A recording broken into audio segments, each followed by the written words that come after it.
It's great to be here. Yeah, I was away for a few months, but then I'm back, and then I go, but then I come back, and that's a very nice way to be.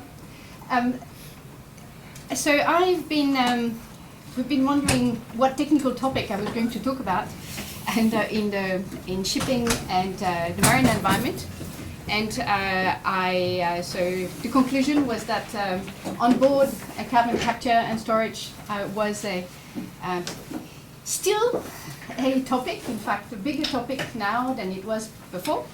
So I'll try to introduce to you the work which is ongoing in the bodies, in particular at the IMO, but also the London Convention, London Protocol, look at UNCLOS and the way the law of the sea applies, and the impact that the 2024 advisory opinion has. I also say a few words on perhaps the repercussions of the BBNG agreement on this discussion, and then look at future prospects. Well, future prospects is a little bit like looking in a crystal ball actually at the moment, but it's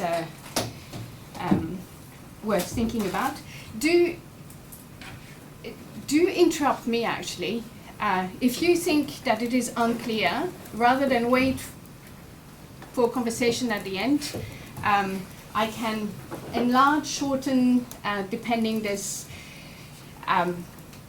I struggled a bit preparing those slides, thinking, what can I tell them that will make the topic palatable, and not just dead boring, but actually where we can slice the different issues that arise in packages. So, but if you think that I go too quick on the statements, or that something I say is unclear, just say, and we might, a lot of people here actually know a fair bit about the topic already, so, and may have a very different view than the one I will offer. So please do suggest to disagree or to ask for clarification, and I'll be really happy if we have a conversation. So the first question is, well, the first point is to think about the context for this discussion on onboard carbon capture systems, or onboard carbon capture and storage, because in fact the meaning even of the acronym is not that clear. It depends who uses it.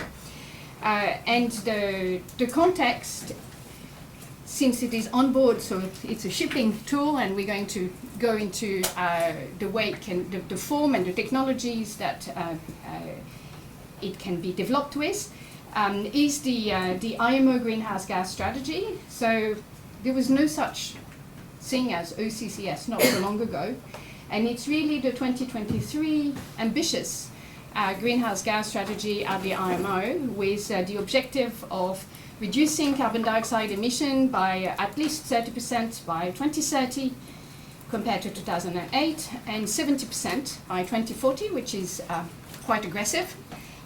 Picking greenhouse gas emission as soon as possible, so we need a way, right? And uptaking of zero or net zero greenhouse gas emission technologies to represent at least 5% by 2030, and 2030 is tomorrow. And then reaching net zero by or close to 2050. So that's really the objective that the IMO has set itself. And in the backdrop of that, we have, although debated, as the political climate will certainly have, generally the political climate, the development of the global economy, and will have a strong impact on shipping, but the projections are generally for a very significant increase in shipping. So we have this aggressive decrease in greenhouse gas emission, net greenhouse gas emission, together with an increase of traffic in the coming decades. So what is OCCS? So it is onboard carbon capture systems, or storage, depending on who says so. So you can see that the emphasis, if you are an engineer, would certainly be onboard carbon capture systems, because what you care about is capturing the carbon on your vessel in order to not have it released in the atmosphere. If you look at it from the perspective of a policymaker, you might talk about storage because you're thinking about not just capturing it there, but keeping it away. And it's still not clear. It's quite amusing. I've started looking at who uses what, and it's highly messy. So I don't think there is one authoritative definition of OCCS. It's just a loose, depends who says so. But we understand what it means. Maybe it should be OCCSS, because then it should be clear that it's a system for storage. So it includes a range of technologies that are used to capture carbon dioxide, which is generated on board vessels during the operations of the vessels.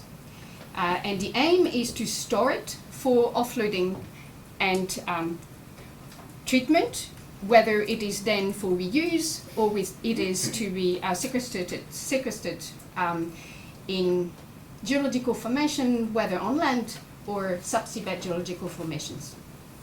So there's two broad categories of OCCS.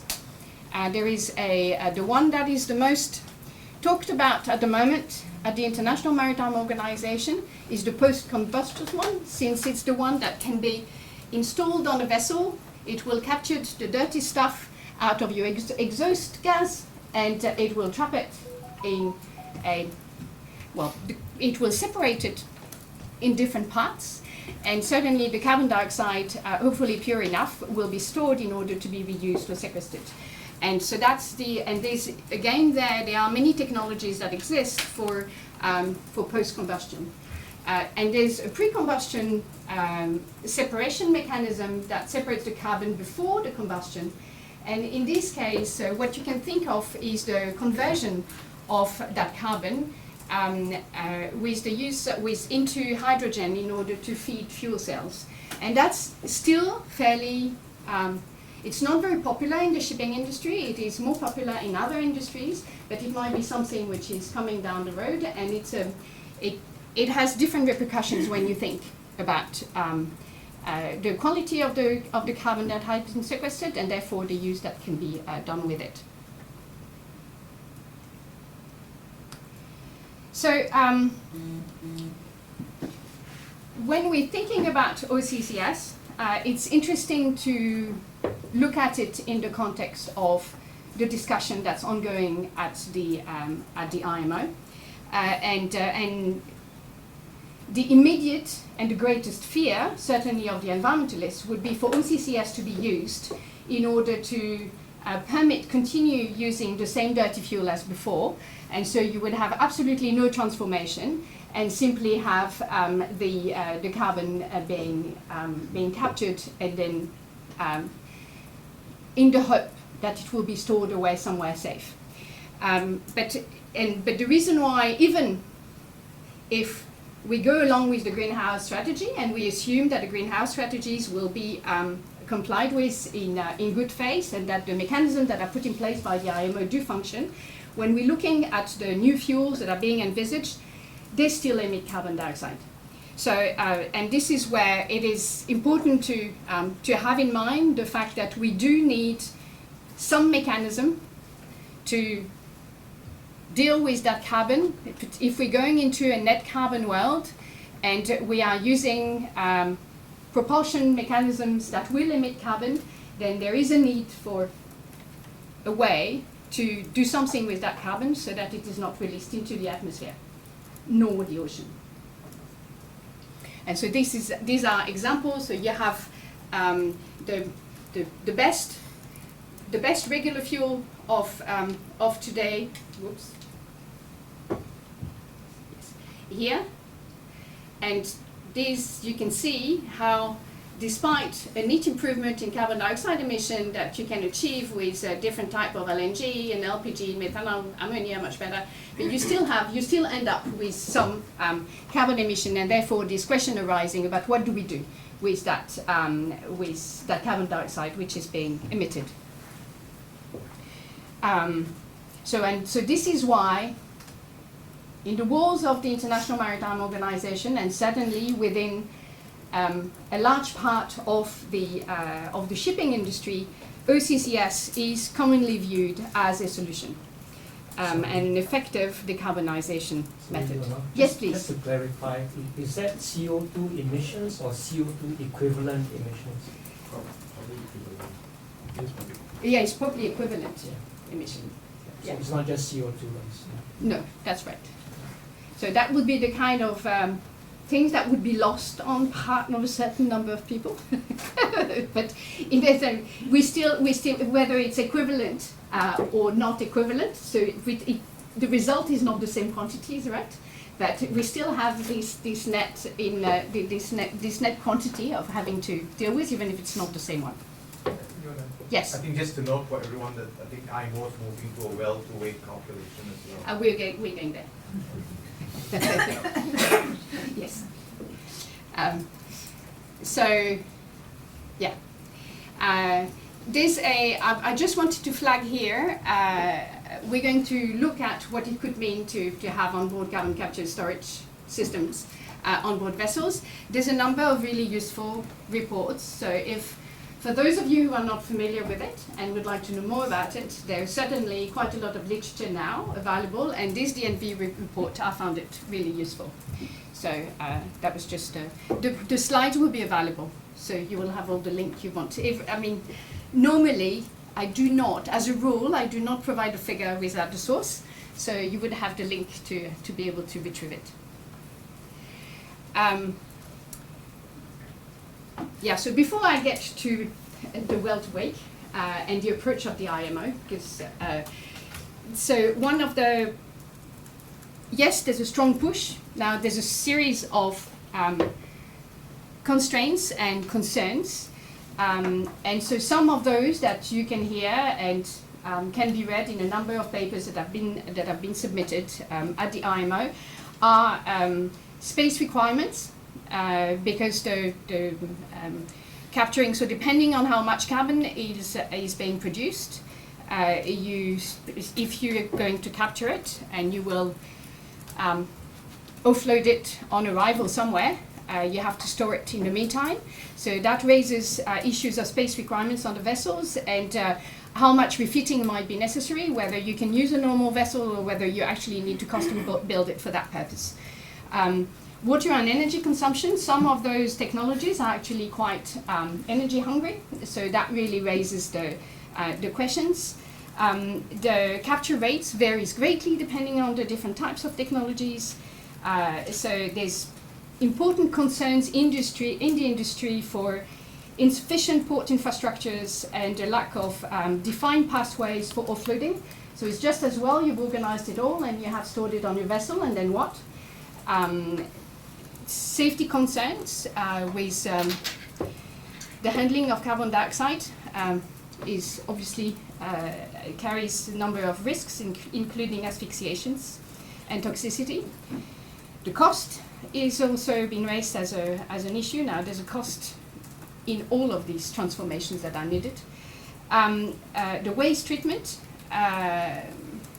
whether they require water, and then the waste that goes with it, where will it go and how will that be treated, how much water is, and what other byproducts might be generated, and a lack of regulations. And that's really, the lack of regulations is where we're going now. So when we're looking at the IMO approach and the way the IMO is looking at and has developed the greenhouse gas strategy, one of the central pillars is the life cycle assessment of fuel from well to wake. And so this is one of the conceptualized diagram for it. So you have the first part, which is the well to tank, where you can have carbon capture actually also, but that's not the one we're going to talk about. So the well to tank will be everything that happens from production through distribution, transport, and etc. until it reaches your vessel. And then you have the second part, which is the tank to wake, and that's that carbon capture that we're looking at in the course of the operation of the vessels. And so the IMO strategy is centered around not a well to tank or tank to wake approach, but actually a well to wake approach, which is which is bringing it all together. Now it has to also define methodologies within for all these different steps, and it's in that particular conversation that the OCCS discussion has been developing.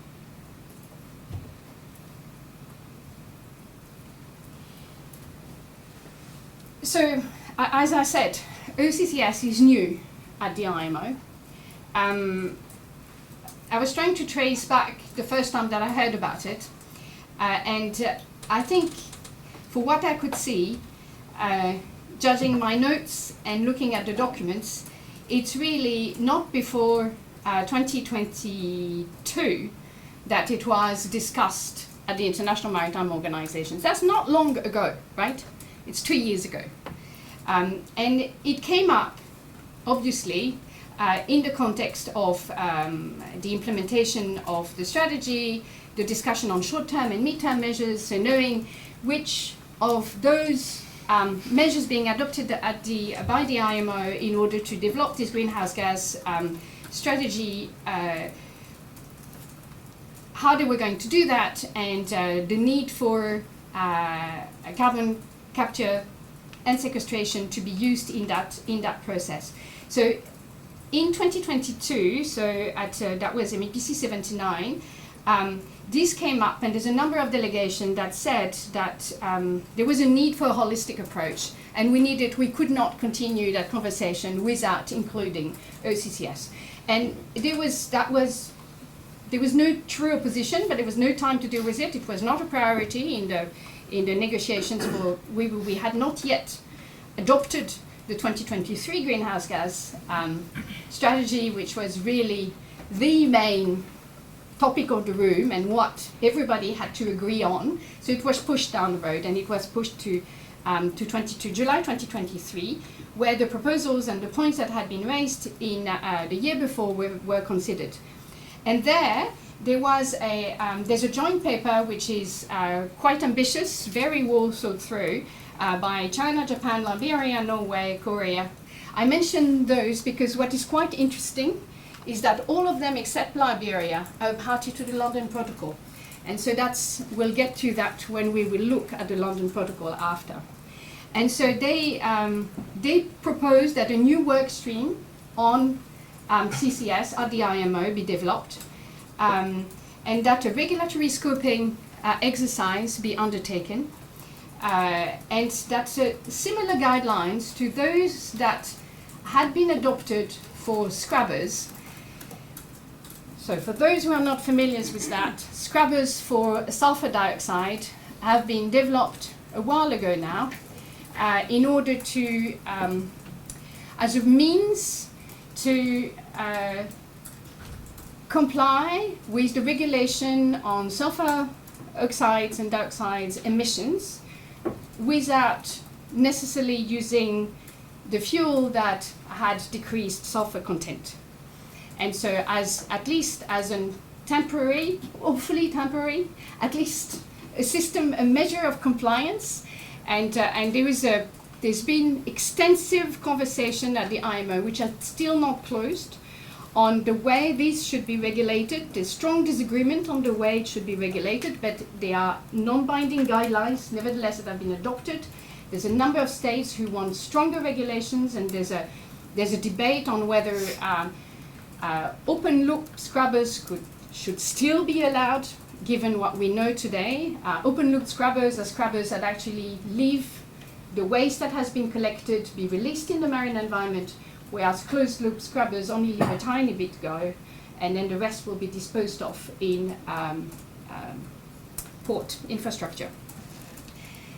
So this extensive conversation, which has led to a lot of tension and disagreements, has nevertheless developed a certain conversation on this type of scrubbers, and there are guidelines. And so the suggestion that's made in there is to not use those EGS guidelines, but use them as a template, or at least as a starting point, to develop the new guidelines for these new tools.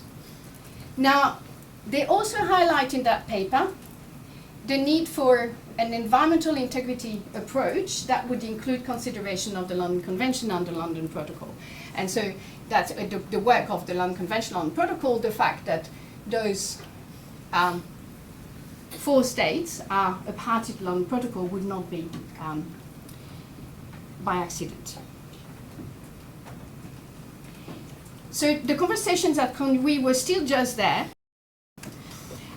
There was still no working group or intersessional group on that topic, but this came back in March 2024, so this is really recent stuff, right? And at the last intersessional working group on greenhouse gases, which took place just before the MEPC 81, which was the one before last, because the last MEPC was in November, early November, late October, around there.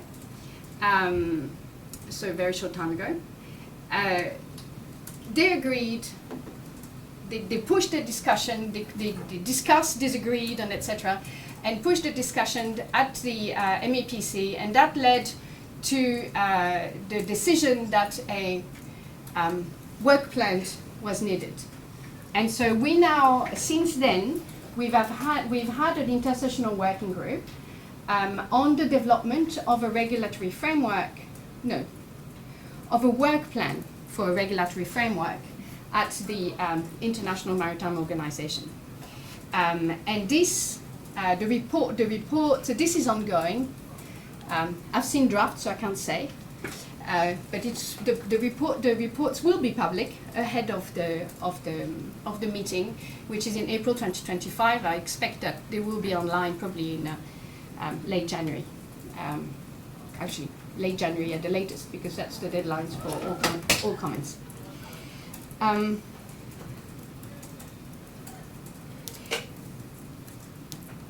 A lot has been discussed in that context. We're really not at the end of the road. Without betraying any information, I can say that points of discussion that will be included for sure in the work plan, but are not settled. So it is not clear how it's going to be translated in the regulatory framework when it gets adopted. Consideration of differences in technology, whether the IMO will be technology agnostic or not, how the certification of different technologies will be done, what will be the framework for those for the validation or of the different technologies and the approval process. Very critical, brought up by many, and is the needs and means for monitoring and traceability. So traceability of the captured carbon dioxide, but traceability up to where? Traceability up to offloading. Do you stop? What's the scope? Do you stop the responsibility of the IMO and the regulatory framework of the IMO? Does it stop the moment where the hands move out of the vessel onto some land installations, and then it moves under a different mandate and no longer the IMO? I can see that there will be a lot of opposition for that view, but there's a number of people and delegations who are defending that view. So that's certainly the extent of that traceability and the way we ensure that indeed the environmental regulations are implemented is something which is really critical. Yeah.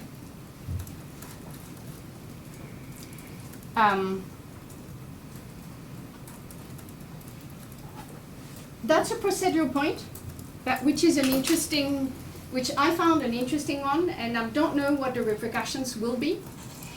But in the context of this working group already, the discussions of the extent to which the OCCS, the carbon captured in the context of OCCS, can be accounted for in the calculation of the IMO is not clear. It's been set aside. So that conversation is a regulatory conversation which acknowledges the fact that it might have repercussions on the LCA framework and vice versa, but they've been kept separate. And it's quite possible that it will remain that way. So if you think about it, that means that those who are discussing the LCA framework are discussing how you count the carbon of a vessel from well to wake. Obviously, everyone agrees that OCCS is part of that equation. However, the discussion on the regulatory framework for OCCS is pulled out of that and must be carried out in an agnostic way, irrespective of the way this is going to be taken into account in the carbon accounting for the vessel. I just will leave it there. I think it's a really important separation, and it's not the end of it.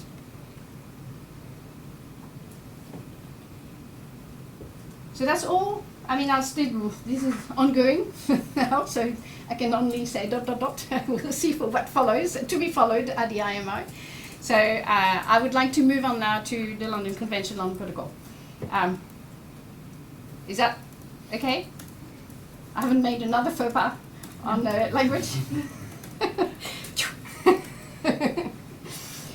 I've only spent 15 years at the IMO, but I'm still a lawyer, I suppose. So the London, for those who are not familiar with the London Convention on Protocol, it's the 1972 London Convention is an old treaty that was adopted for the regulation of placement of waste for disposal, waste or other matter at sea. And so it functions, and in 1996 it was meant to be superseded. There was a protocol that was adopted, which is 1996 protocol, that was meant to supersede the 1972 London Convention. The superseding did not happen. Instead, we have an interesting system with a one family, two treaties mechanisms, where the governing bodies of both the London Convention and the London Protocol meet together, and they adopt guidelines together. And really, the London Convention has stopped being amended. The last amendment to the London Convention was in 1996. And then it stopped being amended since, because the 1996 protocol is taken over and is getting the amendments and etc. But then the guidelines that are following with the implementation of the 1996 convention are adopted by 1972 London Convention parties, and they're meant to be implementing guidelines of the London Convention also. So it's as if the progressively London Protocol is really the interpretation of the London Convention. It's really an odd mechanism, but it does seem to work somehow. So they, the mandatory, not the mandatory, I meant the mandate of this body, so the regulatory mandate of these two bodies is when there is a deliberate placement for disposal of waste and other matter, or there is a deliberate placement of a matter for a purpose other than the mere disposal, but that is contrary to the aims of those treaties, London Convention and London Protocol, or the United Nations Convention on the Law of the Sea. So, provided we feel we are within these scope, their regulatory mandate is in place. So, what I have to quickly explain is how the London Convention and London Protocol function. They function quite differently. The London Convention was at a time where it wanted to regulate specific pollutions. So it has 3 annexes. I'll go. And it has a first annex that says what waste and matter is completely prohibited at sea. Then there's another category of those that, not great. So you do need a special permit. And then there's a third category, okay, if you really have to, then you can do a general permit. So there's these 3 broad categories in 3 separate annexes. And then the reverse, so in 1996, when they decided to improve it, they said, okay, let's do the other way around. And with the London Protocol, everything's forbidden except if it's authorized. And what we find, though, is that they're the same things that are being authorized under both. because there's not a million things that actually states try to place at sea for disposal. So this is the way, when I was saying it is 2 treaties, 1 family, it's really that's the rationale. Sewage sludge is crossed. Now it has not been added to the forbidden items of the London Convention, since only the London Protocol is alive now, but it's a recent, it's been a recent amendment to the London Protocol. Now what you see here is carbon dioxide streams that are being added to the London Protocol, and that's where there's a big difference between the London Protocol and the London Convention. London Convention applies to placement at sea. The seabed is not included in the scope of application, whereas the London Protocol includes the seabed. And so what happened is that they realized that given that everything is forbidden unless it is specifically authorized, and there was no authorized waste stream for carbon dioxide, that when the push from the IPCC came and various projections to say that there would need to be some sequestration of carbon dioxide, then they said, oh dear, the London Protocol party are just banned from it. So in 2006, they amended the London Protocol to allow for that sequestration. And so that leads to an evolution of the London Protocol. So in 2006, they had identified that the London Protocol was a barrier to sequestration in subseabed geological formation of carbon dioxide streams. So they lifted it by making it an authorized waste streams under London Protocol. Then the 2009, there's a further amendment because to allow for the transboundary movement. Otherwise, states that could not sequester were a bit stuck. And but we didn't have, so you see there was not enough acceptance for this amendment to the London Protocol to come into force. And so there was a legally fairly odd things that was done. I think a number who thinks it's odd, but anyway, the states have decided and the states can do. So in 2019, they allowed for the provisional application of the 2009 amendment, meaning that states can elect to provisionally apply it, although it has not come into force. And in 2022, there was the first bilateral agreement, and there's been quite a number. Now they actually, there's dozens of them that have been adopted. An important element to bear in mind when looking at this regulation on the London Convention on Protocol and the 2006 amendment and 2009 amendment, and then the 2019 resolution on provisional acceptance, is that yes, it was the reasons for all of that is that it was seen as a necessary removal of a barrier to carbon dioxide removal, and therefore a barrier to the implementation of the obligation under the UNFCCC, and that's really the way it was framed. But they also emphasized that it should not be considered as a substitute to other measures to reduce carbon dioxide emissions. So it's just sequestration as one of a portfolio of options to reduce levels of atmospheric carbon dioxide as an important interim solution.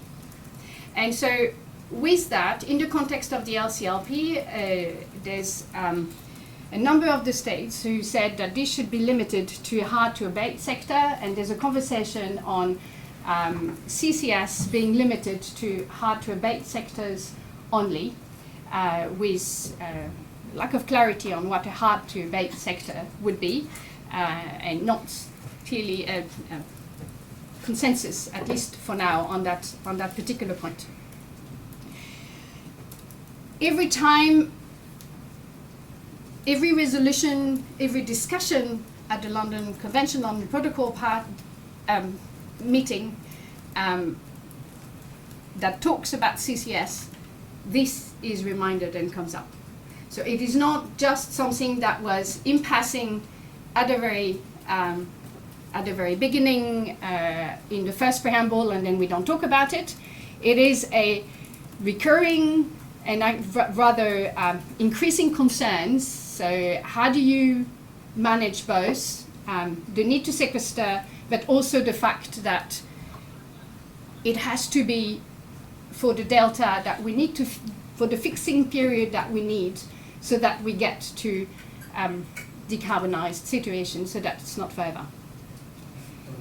Sorry, I was just wondering, are there parties that are only party to LC and not LP? And if so, then which would you look at? Are there states that are only party to the London Convention, but they have Yes, they are. So they are on to LP, and then in that situation, then what would you look at? Do you only look at the LC? Or? So to answer that question legally, you need to go back through UNCLOS. So let's keep that one. Yeah, it's true. I should have included a map of. There are now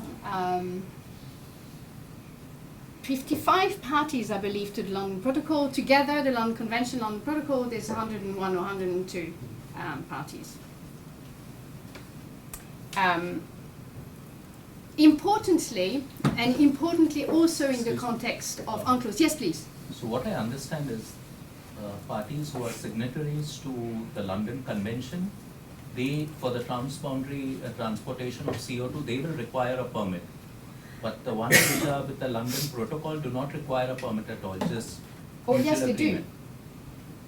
do. The one under the London Convention, we could have said before the London Convention did not apply, right? Because the London Convention applies to the placement of waste at sea, placement of waste or other matter, or placement contrary to the aims, at sea. Subsea bed is not the sea. So the application of the London Convention, Doesn't count. not really, but they're in the room and they negotiate those. And so when you bring that back in the context, and all of these parties to the London Convention are parties to the Law of the Sea Convention. And so that's where, and so if you go through, and I'm going ahead of myself, but if you go through Article 208 of the Law of the Sea Convention on pollution from seabed activities, then it raises the question, there's this notion that states have to adopt regulation that are at least as effective as the global rules and standards. So then it raises another question, is that the global rules and standards? Okay, we could say perhaps it's not globally accepted because there's only 102 states and etc. But they're the only one to have adopted any. So, and it has certainly legal and political vetting, right? So that raises, it's the only intergovernmental forum that goes in that level of depth on that very particular topic. So this is where state discussion, experience, sharing, and that's what I'm going to talk about in the context of the intersessional working group. What we do is just what the states provide is what they've done, the difficulties they've encountered, and they're really transparent. There's a real sharing of experience because everybody wants to move, but then it's difficult. And so through learning, through talking and exchanging, it's a very constructive environment, which is, I think, quite rare in intergovernmental context. So where's it? So they've adopted those guidelines in 2012, and they're designed to be under review and revised according to experience and what is being learned. It's important to understand the scope of those guidelines because you see that they look at the carbon dioxide stream characterization, meaning it has to be pure enough, right? And so there's a number of parameters that can be considered. There's a waste prevention audit and consideration of what else could have been done. So was really the subsea beds the only possibility? And this screening and acceptability for dumpings methodology, this identification and characterization of the subseabed geological formation and the surrounding environment, determination of potential impacts, permit issuance and condition, project implementation and compliance monitoring, field monitoring, mitigation or remediation plans. All of those has methodological approaches and methodologies that are proposed in these guidelines. So the status now is that they've been now 12 ratification, because Australia, who's been working on that for a long time, has deposited actually its instrument of ratification at the last conference of the party to the LCLP, and they've in the same time decided to go for provisional applications. There's been, as I said, since the first bilateral agreement, there's been a very large number of bilateral agreements on cross-border transport between states, primarily in Europe at the moment, but there are many more being negotiated that involves European states and Southeast Asian and Asian states. Japan has been working on a number of those also. Korea too, apparently, as that's what they've declared at the last meeting, so you can find that in the report of the Conference of the Parties that are public documents.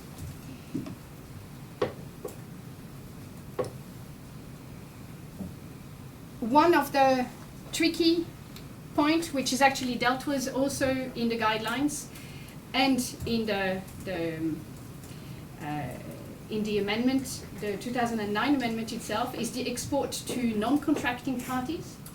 And in the context of export to non-contracting parties, there's a responsibility of the exporting states to ensure that the receiver has the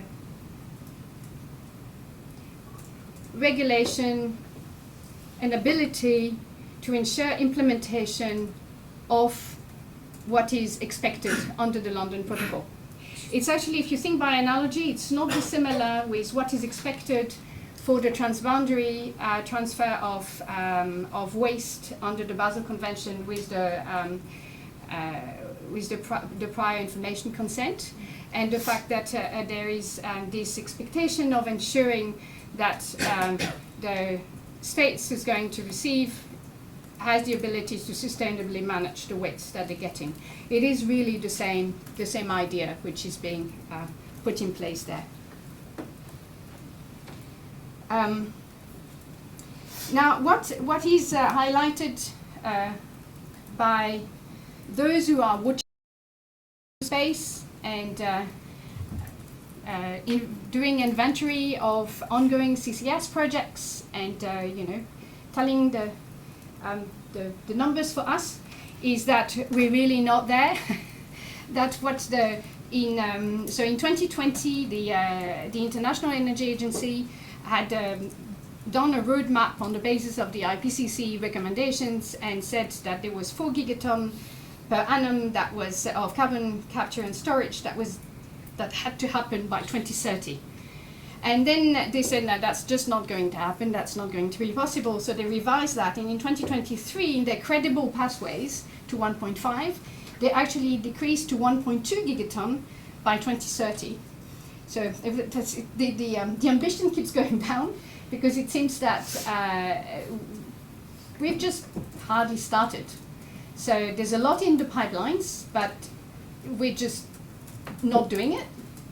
And there's a series of reasons for that, but I'm just going to give you, we had a very interesting presentation done by the IAEA GSG, one of the rep, who shared the work that they'd been doing, and they could find 44 projects globally, but projects as in not actively, only 4 active CCS, really CCS sequestration activity, but 44 projects, meaning including those that are being envisaged and studying, and etc. And so this is the way they are located. So the red dots are projects that involve sequestration in oil and gas, so in existing installations. The yellow dots are in saline aquifers, and so that means completely new sites. It means seismic surveys, etc., etc. So it's actually what I hear more and more is that it is a new industry which is developing, and that it's a new business for the oil and gas sector, because they have to do it all over again. It's different than going for oil and gas reservoirs, and it seems to be more realistic in terms of, particularly if the scale is what is being envisaged, then there's no way it's going to be injected in existing oil and gas wells. Sorry, just to clarify the meaning in the previous slide, when you say in development, now I know that this is from IEGHG, but do you know what they mean when they say in development? Is it something very specific like FID has been accomplished, or is it something vague? Because we just had a discussion with GCCSI, and there are projects in the region that are somewhat under development as well within the Southeast Asian region. Yeah, but under development, no, they were not. I mean, the questions that came up after, because there was a number of questions, but this is the link. Whoops, that's not very smart. Locked myself out. There's a link on the. So how do you talk? Do you unplug and replug? No, it can't be that complicated. Escape menu. Can we try? Yeah, sure. Unplug and replug. It's always. Needs a few seconds to reflect. Yeah. Few seconds. Yes. Just now also. Yeah, it was like this. So I went backward. and then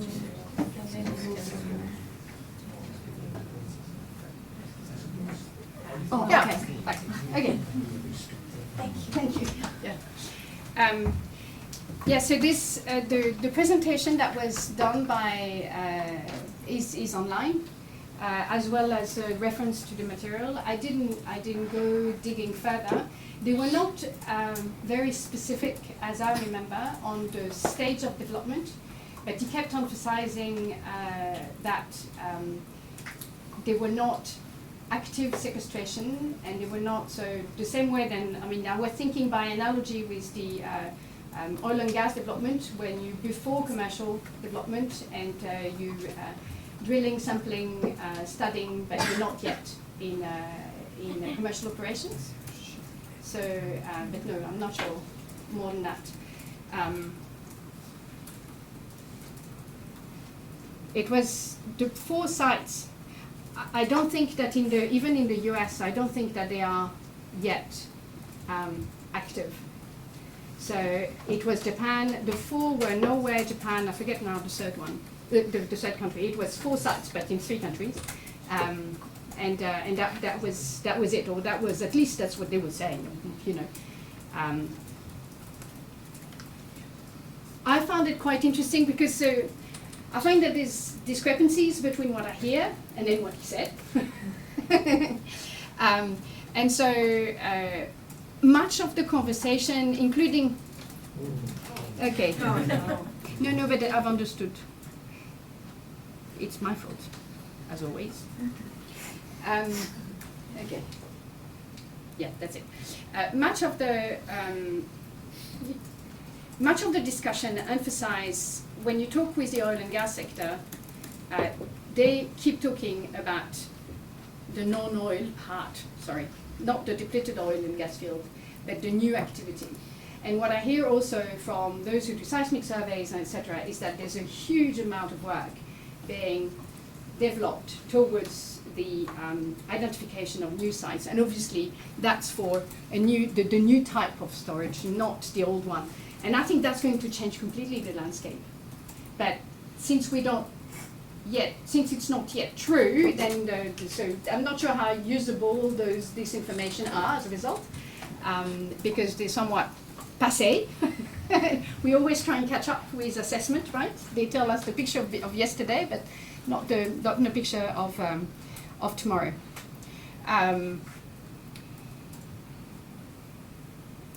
Yeah. Okay. I'll move on.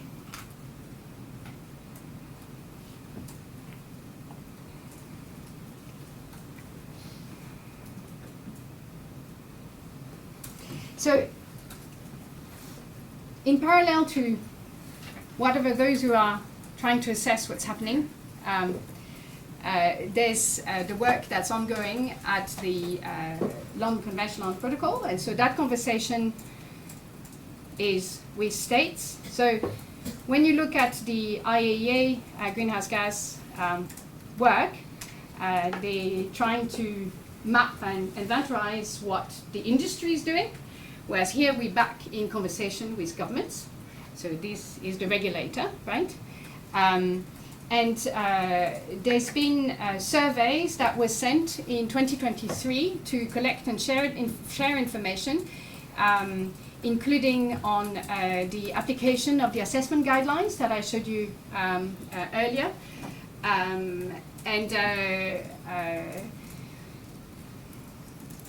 So it will be worth keeping actually the result of the survey that were shared are publicly available and they can be consulted. It's a very long table of 20 pages or more, so that you welcome to consult it.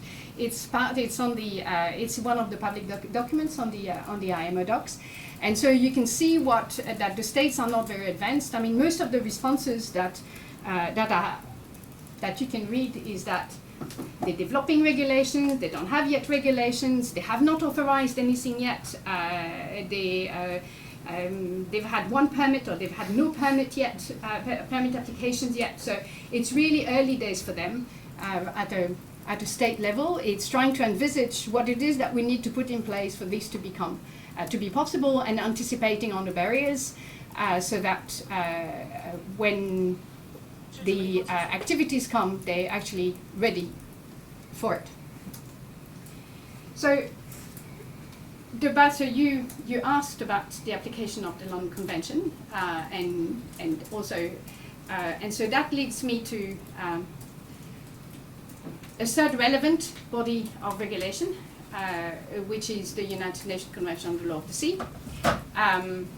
So when we're looking at those sites that are being envisaged, actually what you could see on the map is that they were mostly fairly close to shore. So in the territorial sea, most likely, and not in the exclusive economic zone. In any case, when it's in the territorial sea, the states that decides and is responsible and has sovereignty is the coastal states. When it's in the exclusive economic zone, it will also be the coastal states, but having due regard with the activities, the freedom of other states in the particularly freedom of navigations within their EEZ. But also in both cases they have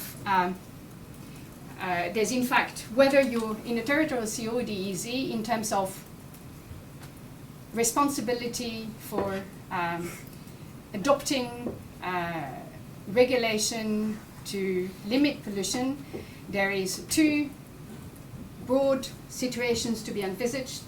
There is where the placement of carbon dioxide is going to be done by a pipeline from shore, and when it's going to be done from a vessel, platform, or man-made structure at sea, it's not then the same provision of the Law of the Sea Convention that applies.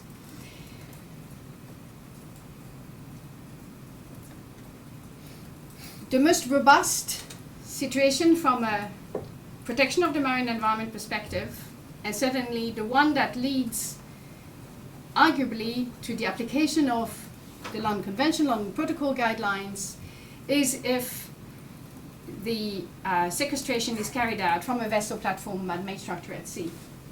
because of the way the Law of the Sea Convention is drafted. Because if it is injected from shore, there is not the same standard on the basis of the language of Article 207 of the Law of the Sea Convention. There is not the same expectation that the states would adopt regulation which is at least as effective as international standards. It doesn't say so. But in the context of pollution from seabed activities, it does say so. Now, we can also put that in perspective a little bit further, looking at the 2024 advisory opinion. And I won't go through all of those texts, I just will leave it to you to read at leisure, if you would like to. There's many other pages. Right? We can upload these on the CIL website. Yes, of course, no problem. Yeah, and the entire advisory opinion can be read also. But the point there is that, and that's the main point I would like to make, is that one of the important addition that the tribunal has made is that fulfilling the obligations under the UNFCCC and the Paris Agreement may not be sufficient for states to actually meet their obligations of protection of the marine environment under UNCLOS. And they developed further the obligation to act with due diligence and what it meant to to act with due diligence.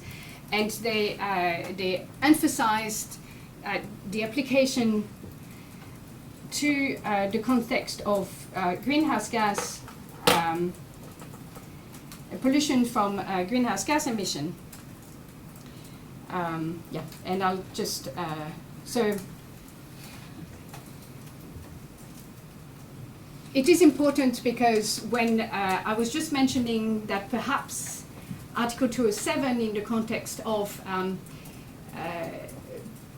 measures that must be adopted by states for pollution from land-based activities, and so carbon dioxide streams that would be injected through pipelines from the shore, it is not as demanding, but it doesn't mean that a due diligence obligation wouldn't be expected. So I think there might be, and I mean this is only early days, we've only just had it, and who knows how that will be embraced, but it is an important step in the building blocks of understanding how to implement the Law of the Sea Convention and how to implement the Law of the Sea Convention together with the London Convention on Protocol.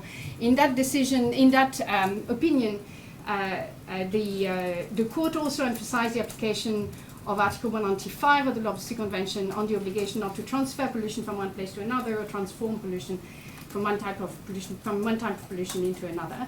So you have all these elements that have to be borne in mind in the context of the implementation of the UNFCCC and Paris Agreement obligations.